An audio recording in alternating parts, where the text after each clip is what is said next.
365 दिनमा 365 जना कुमारी। के तपाईले यसको बारेमा थाहा थियो?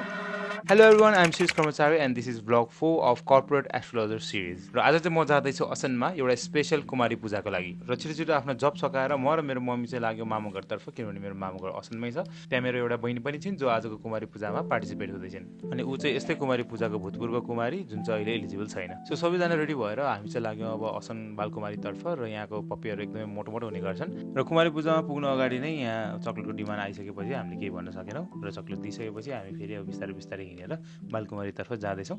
तर बालकुमारी पुग्नु अगाडि चाहिँ मलाई पेन्सिलहरू किन्नुपर्ने थियो, किनभने आज चाहिँ म पेन्सिल दिनेवाला थिएँ। र यति पेन्सिल चाहिँ मैले जिन्दगीभर पनि युज गरेको छैन होला जति चाहिँ मैले आज किनेँ। र त्यसपछि चाहिँ हामी अन्नपूर्णको दर्शन गरेर अब मेन बालकुमारीतर्फ जाँदैछौँ। र बालकुमारीमा यतिकै पनि हुल हुने गर्छ, तर आज अझै स्पेसल डे भएकोले अझै पनि मान्छे बाक्लो थियो। सो त्यहाँ चाहिँ हाम्रो 183 नम्बर थियो र नानीलाई त्यहाँ राखेर म चाहिँ यसो यताउताको क्लिप पनि लिन गएँ। र सबैभन्दा अगाडि चाहिँ म बालकुमारी मन्दिर नै गएँ, जसको नामबाट चाहिँ यो सबै भइरहेको छ। सो बालकुमारी मन्दिर चाहिँ असममा एकदमै फेमस मन्दिर हो, जुन चाहिँ एउटा तान्त्रिक बालकुमारी मन्दिर हो। र यो चाहिँ 13th सेन्चुरीमा चाहिँ इस्टाब्लिस भएको भनेर चाहिँ यहाँ लेखिएको छ। बट स्टिल मैले चाहिँ अब एउटा कन्क्रिट एभिडेन्स चाहिँ मैले भेटिनँ। र यसको बारेमा इन्टरनेटमा पनि धेरै कुरा छैन रहेछ। र हामी चाहिँ भक्तपुरको कर्मचारी भएको कारणले गर्दाखेरि चाहिँ काठमाडौँको चाहिँ खासै हामीलाई थाहा भएन। स्टिल पछि मैले केही भेटाएँ भने चाहिँ म भिडियो बनाउने नै छु। सो यहाँ चाहिँ काठमाडौँको कर्मचारी यानि आचार्यबाट चाहिँ पूजा हुँदैछ, जहाँ चाहिँ फर्स्टमा चाहिँ गणेश, भैरव र कुमार गरेर 3 जना केटाहरूलाई चाहिँ पूजा गरिन्छ रहेछ।